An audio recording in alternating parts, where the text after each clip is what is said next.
Well, that's something you don't see every day.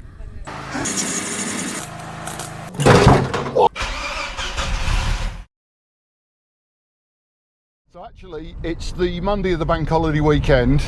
Some of the things I'm going to show are things that have happened over the weekend. Basically, what happened, as I've mentioned before,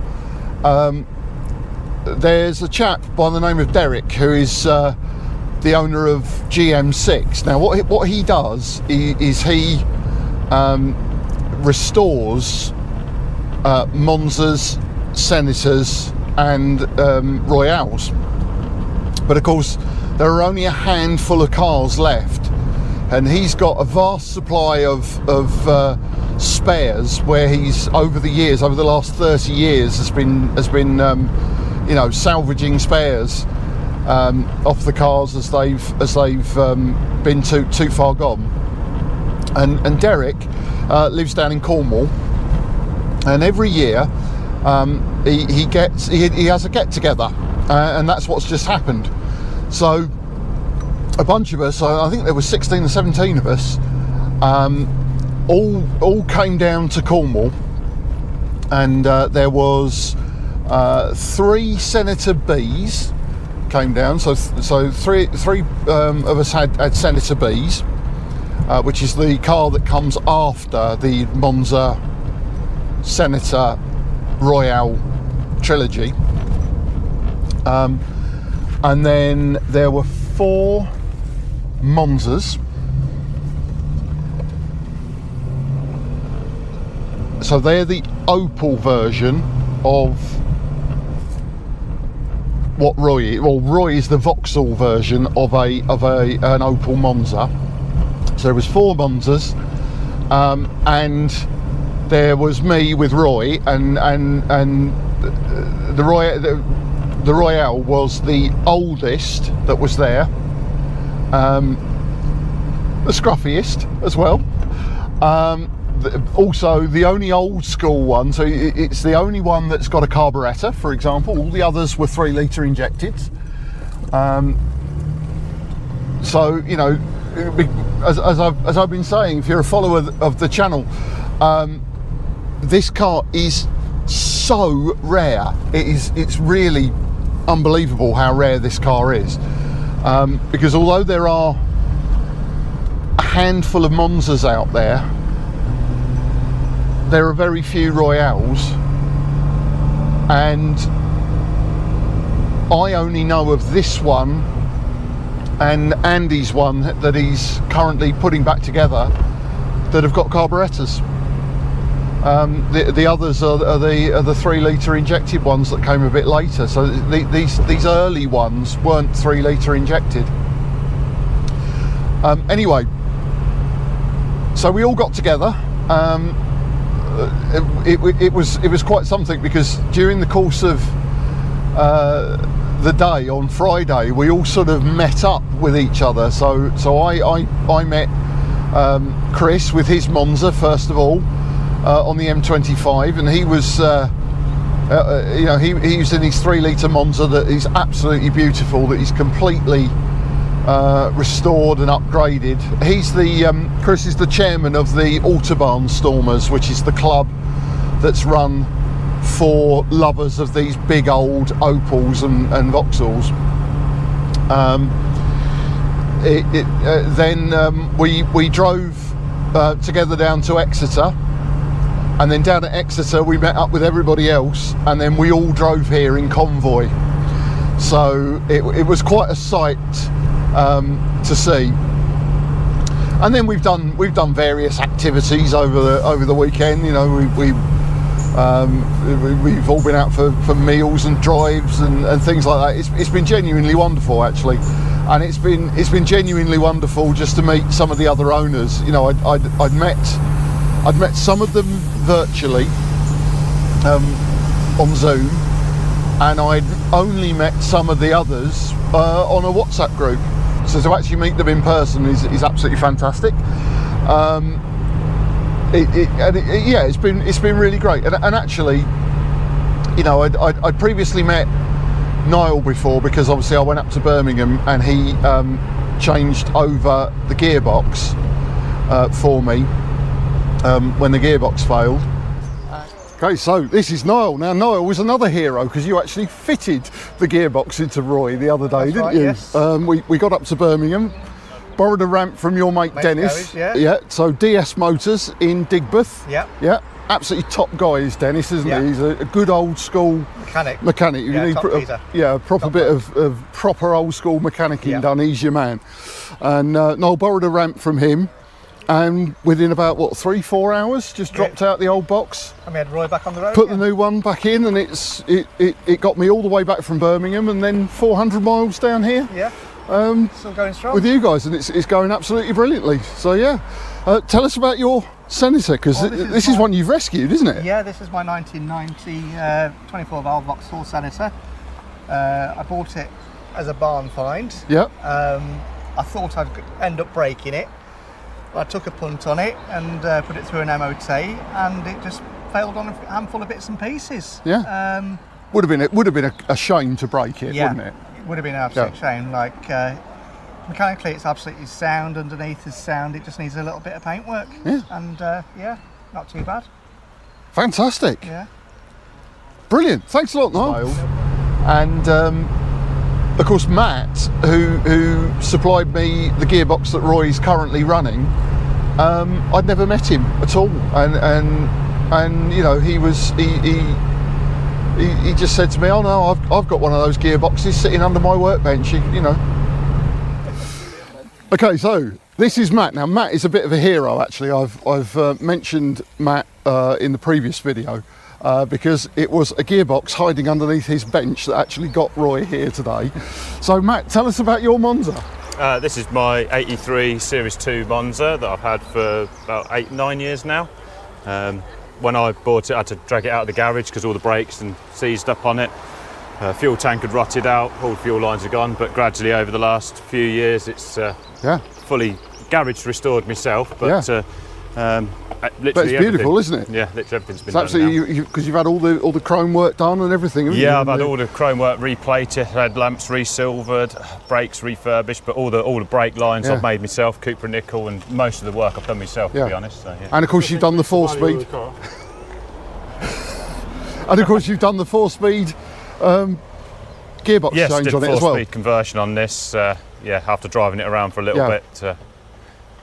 Took the plunge, and wasn't as straightforward as everybody said, but we figured it out. But so this is probably what we've got 4 Monzas here this weekend. Yes, I think there's 4 in the Royale, and some Senators, which of course the ones that come after the Series 1 or Mark 1 Monzas and Royales. Yeah, cool. Thanks, Matt. No problem. Right, it's just a genuinely lovely little community that helps each other out, and you know, very, very, very supportive, very free with knowledge and with you know, advice and help and you know, absolutely. I mean Niall, for example, bless him, he'd done a gearbox change for one of the others. And the original plan was for me to have that other gearbox, but that was too far gone, unfortunately. But it is good for spares, so it's going to help me rebuild Roy's old box into a working gearbox. But also, one of the other things I had was the limited slip differential and the propeller shaft. And Niall said, "Oh no, I know somebody in the Midlands who'll completely refurbish that propeller shaft for you," and they charged a ludicrously small amount of money. Niall dropped it off to them, brought it back. You know, it's sitting in the boot right now, looking like brand new. So Roy's going to get a bit of a treat when that goes on. But yeah, it's been genuinely lovely. Right, so Dom, you were going to come down here in your Monza, but you've upgraded. Well, ever since the Senators B came out in '88, I always fancied them. I always love a big saloon. Yeah. But never got hold of one. And then I was going to buy something recently, and then that popped up. And I thought, and of course, why not? it's 3 litre, 24 valve, and you Yeah. absolutely did not break the speed limit at any stage No, whatsoever. I never break the speed limit at all. Coming officer. down here at all. No. And these, of course, famously were used by the police as motorway cruiser cars, weren't they? Indeed. Official figures say 149 miles an hour, but certain police officers claim they got 168 out of it. 168. Wow. Of course, they were a bit lighter in police spec, Yeah. but then with 2 big coppers and a boot full of kit, Yeah. compensates for all Yeah. that. But, Quite impressive, isn't it? They are certainly a very nifty car, very Brilliant. nippy car. And it's in nice neck, of course, Yeah. which was a bonus. Absolutely, yeah. And it's quite original as well by the look of it, isn't Yeah, it? very. Yeah. Yeah. Not messed about with. Fantastic. Thanks, Tom. You're welcome. What we're doing now, we're all just we're going off for breakfast together before we all disappear off in our separate directions to the various different bits of the country that we're in. But yeah, I'm really heartened. It's a genuinely lovely group of owners who are all brought together just by their passion for these big old 6-cylinder Autobahn Stormers. And of course, left my house at 6 o'clock on Friday morning, and Roy did his longest ever drive. I mean, he'd done a fairly long drive to Birmingham and back, but this one is even longer, and I'm pleased to say did not miss a beat. We're now 1,000 miles, very near. We're 15 miles short of 1,000 miles since I did that oil change and assessed how the engine was looking after its rebuild, and I can honestly say it's running beautifully. There's a few niggles to sort out. There's still a bit of tapping on the exhaust. The exhaust is knocking a little bit. I'd still love to get the proper carburettor on this because the Weber it drives fine, no problem at all, but it is difficult on a cold start. It will always start, but it's the fact that it doesn't have a fast idle circuit on it, which makes it fun to drive. But if you let it warm up, it's perfectly right. Probably need to, when we get back, take another look at the plugs, make sure they're all right, make sure the contacts are okay, that kind of thing. But yeah, I'm really quite pleased. The only little breakdowns we've had, touch wood, so far. There's a broken wire somewhere on the fuel gauge. I think I know where it is. I think it's in the boot.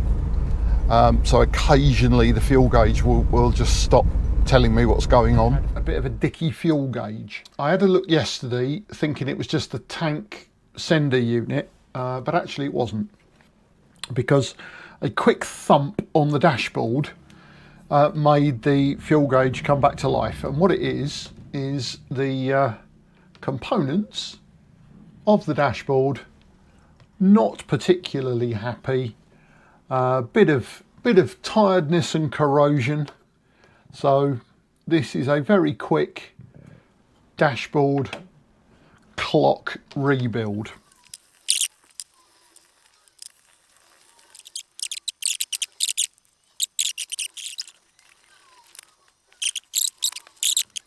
We'll drop that back in the car tomorrow and see if it behaves itself.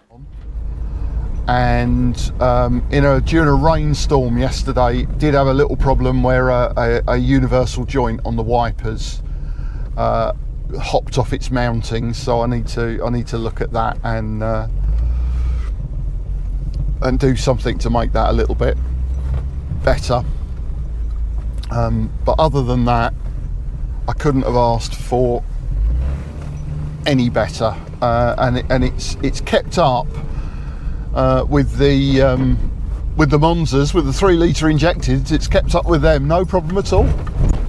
So yeah, it's been a really good, really nice weekend actually, and it's not Roy's only rodeo this month.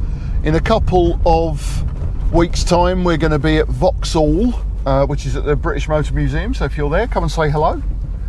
And as we come into the car park here for breakfast, you'll see some of the others are here. So we've got the Senator, we got a Monza, another Senator, another Monza, another Monza, another Monza. Somebody's parked some BMW electric thing there, but we'll forgive them for that.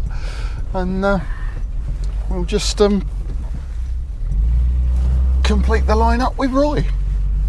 So I'll probably catch you on the road later on. In the meantime, I can feel a very large breakfast coming on.